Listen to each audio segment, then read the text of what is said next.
Hello, I am Alex Beehler, Assistant Secretary of the Army for Installations, Energy, and Environment.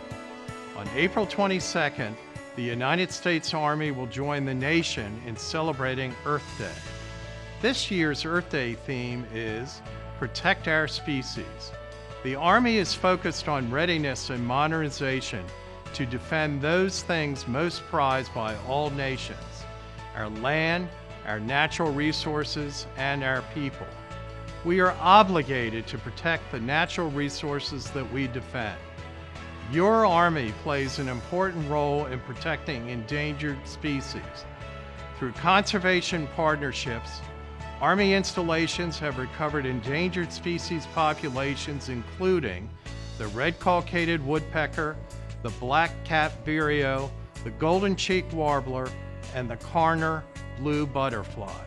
By continuing to make the right choices for the environment, our Army will remain the world's premier military force.